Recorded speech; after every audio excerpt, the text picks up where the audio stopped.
রোহিঙ্গা সংকট আরও দিন দিন ঘনীভূত হচ্ছে। অনিশ্চিত হয়ে পড়ছে রোহিঙ্গাদের মিয়ানমারে ফেরার পথ। মিয়ানমারে অভ্যন্তরীণ সংঘাত এবং আন্তর্জাতিক সম্প্রদায়ের আন্তরিকতার ঘাটতির কারণে প্রত্যাবাসন প্রক্রিয়া থমকে আছে। এদিকে 25শে আগস্ট রোহিঙ্গারা তাদের গণহত্যা দিবস হিসাবে দিনটিকে স্মরণ করছে। 2017 সালে আজকের এই দিনে মিয়ানমার সেনাবাহিনীর নিপীড়ন এবং নির্যাতনের মুখে বাংলাদেশে পালিয়ে আসে লাখ লাখ রোহিঙ্গা। দেশে রোহিঙ্গা জনগোষ্ঠীর সংখ্যা দিন দিন বাড়ছে। 2017 সালে একসাথে আসা 7.5 লাখের রোহিঙ্গা 9 বছরে বেড়ে হয়েছে দ্বিগুণের কাছাকাছি। কিন্তু এখনো পর্যন্ত এসব রোহিঙ্গাদের ভবিষ্যৎ নিয়ে কোনো সুরাহা করতে পারেনি বাংলাদেশ এবং মিয়ানমার। রোহিঙ্গারাও চেয়ে আছেন আন্তর্জাতিক সংস্থাগুলোর উপর। রোহিঙ্গারা বলছেন, প্রত্যাবাসনের পথে এখনো বড় বাধা হয়ে আছে তাদের নাগরিকত্ব ও পরিচয়ের প্রশ্ন। মিয়ানমারে তারা রোহিঙ্গা হিসেবে পরিচিত হলেও সম্প্রতি সরকারি নথিপত্রে তাদের বাঙালি হিসেবে চিহ্নিত করা হয়েছে। এই পরিচয় আরোপের প্রতিবাদে ক্ষুব্ধ রোহিঙ্গারাও। রোহিঙ্গারা চান সম্মান এবং মর্যাদা নিয়ে নিজ দেশে ফিরে যেতে।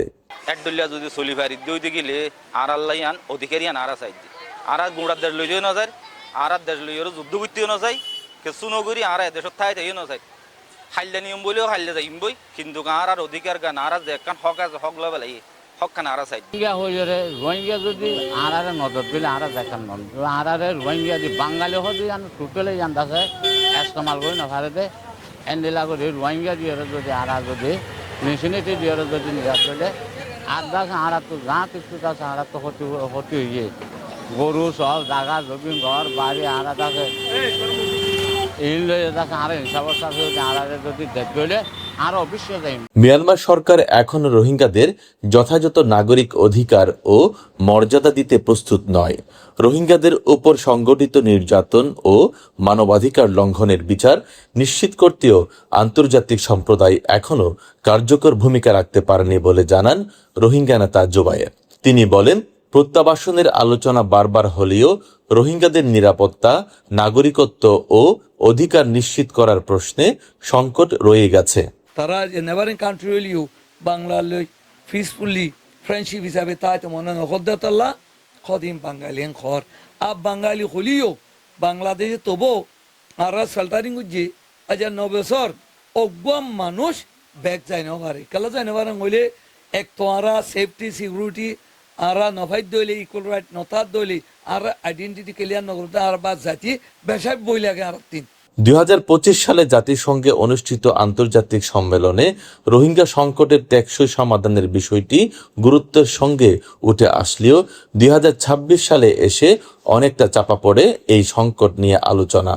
রোহিঙ্গা প্রত্যাবাসন নিয়ে কথা বলতে গিয়ে আন্তর্জাতিক সম্প্রদায়ের আন্তরিকতার ঘাটতি দেখে অনেকটা ক্ষোভ ঝাড়লেন অভিবাসন বিশেষজ্ঞ আসিফ মুনির। রোহিঙ্গা প্রত্যাবাসনের সংকট আরো ঘনীভূত হয়েছে, কারণ জাতীয় পর্যায়ে, আঞ্চলিক পর্যায়ে বা আন্তর্জাতিক পর্যায়ে অন্তত এবছর আমরা খুব একটা ব্যাপারে আলোচনা শুনিনি।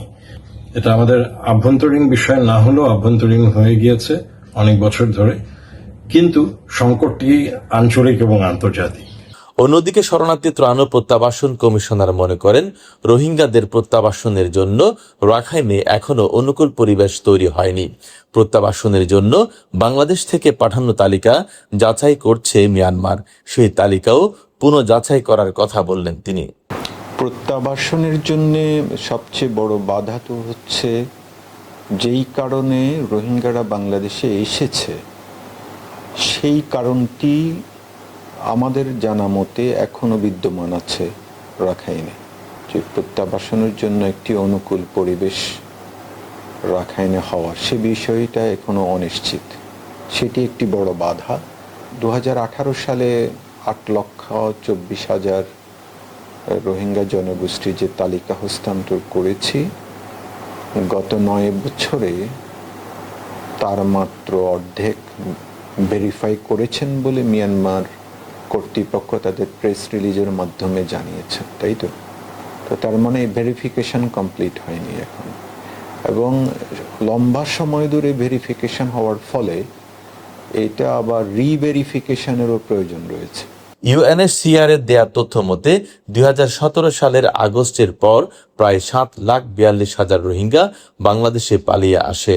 কিন্তু এই দীর্ঘ সময়ে একজন রোহিঙ্গাকেও নিরাপদ ও টেকসইভাবে মিয়ানমারে প্রত্যাবাসন করা হয়নি। বর্তমানে বাংলাদেশে বসবাসকারী রোহিঙ্গা জনগোষ্ঠীর সংখ্যা 12 লাখের বেশি। তৌফিক লিপু, টিটিএন।